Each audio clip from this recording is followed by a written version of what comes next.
The Amalfi Coast, la Costiera Amalfitana, is located in the Gulf of Salerno in Italy. The Amalfi Coast remains a popular tourist destination and is listed as a UNESCO World Heritage Site.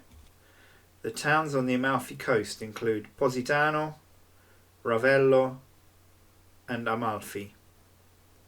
Monte Cerreto provides a dramatic backdrop for Amalfi. The patron saint of Amalfi is the Apostle Saint Andrew, and his relics are found in the Amalfi Cathedral, Il Duomo.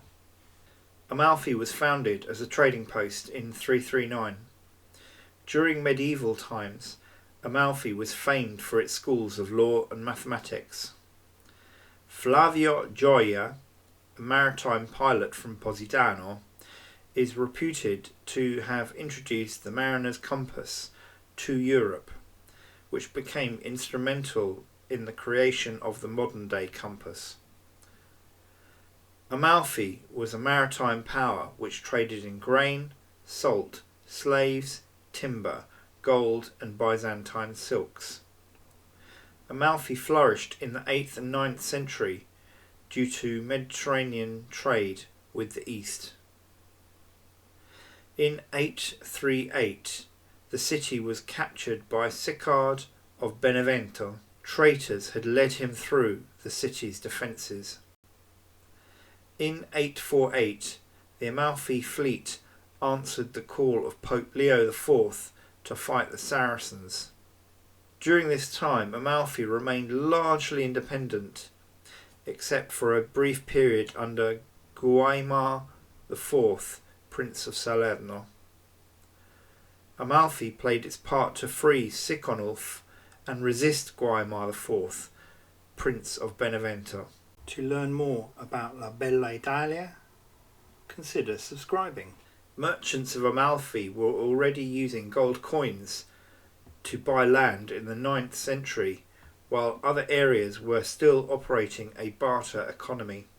Amalfi was becoming very strong and powerful through its commercial links with the Fatimid Caliphate in North Africa, as well as the Byzantine Empire, which originated from Constantinople.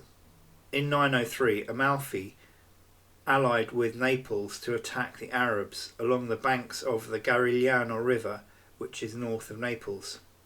In a devastating reverse, Amalfi and Naples were routed and pushed back to the city of Gaeta. By 915, Amalfi had now become a strong trading partner also with the Arabs, the Fatimid Caliphate. Now Amalfi no longer wanted to get involved in campaigns against the Arabs, who were now its strong trading partners. Amalfi elected a duke in 958 and at that time rivaled Pisa and Genoa long before the golden era of the Republic of Venice.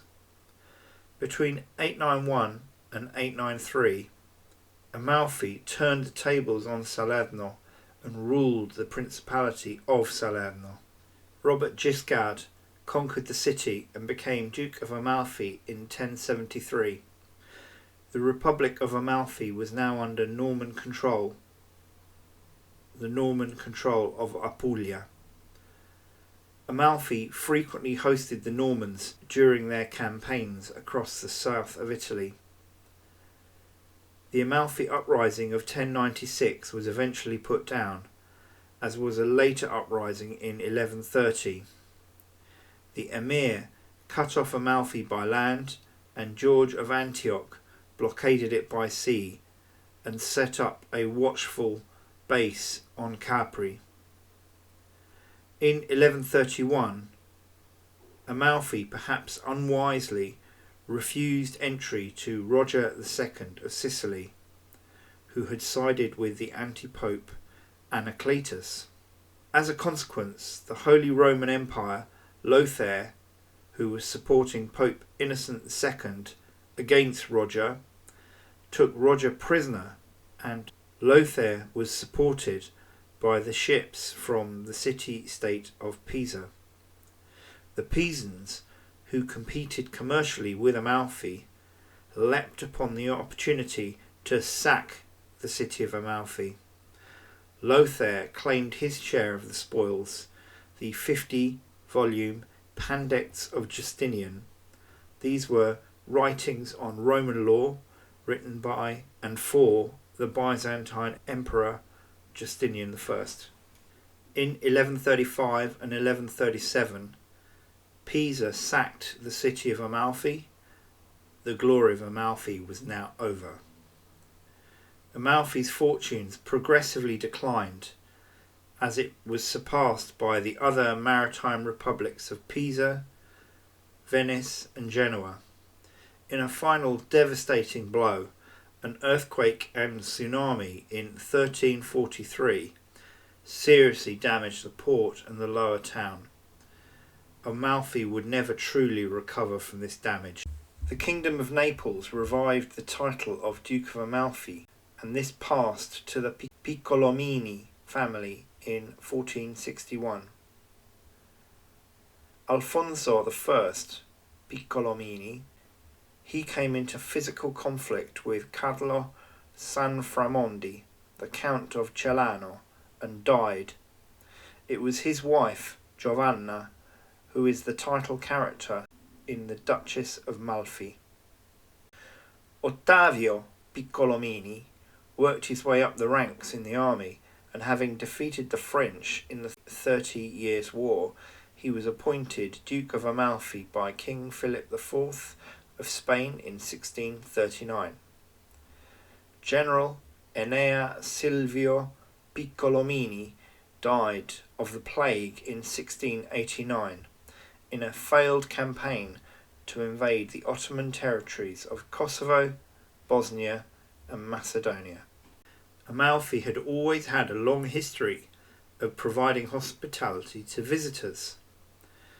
To this end, 2 monasteries were repurposed to hotels in the 19th century, and by the 1920s and 30s, Amalfi was already a popular holiday destination for the British upper class and aristocracy.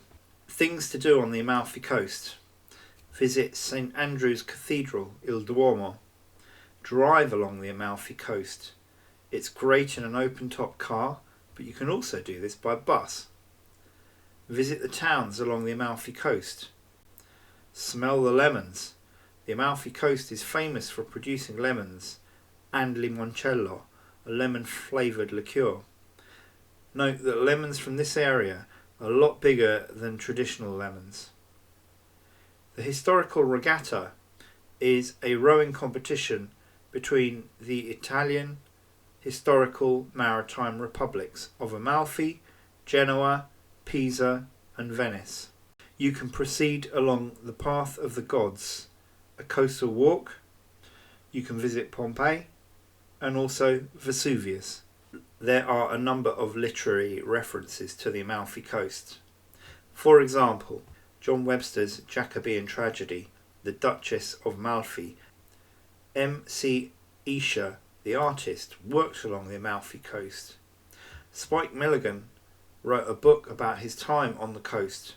Mussolini, his part in my downfall. John Steinbeck wrote the short story Positano. Positano featured in the 2003 movie Under the Tuscan Sun. Christopher Nolan's movie Tenet in 2020 filmed along the Amalfi Coast. Celebrated visitors of Amalfi include St Francis, Giovanni Boccaccio, who wrote about the Amalfi Coast, the composer Richard Wagner, playwright Henrik Ibsen, the writer Gore Vidal, D.H. Lawrence the writer, Virginia Woolf the writer, John Maynard Keynes the economist, Greta Garbo the actress, Humphrey Bogart actor, Gina Lollobrigida actress, John Huston the director, more recently Woody Harrelson the actor, Pierce Brosnan the actor, General Dwight Eisenhower, Winston Churchill the politician, and Jackie Kennedy.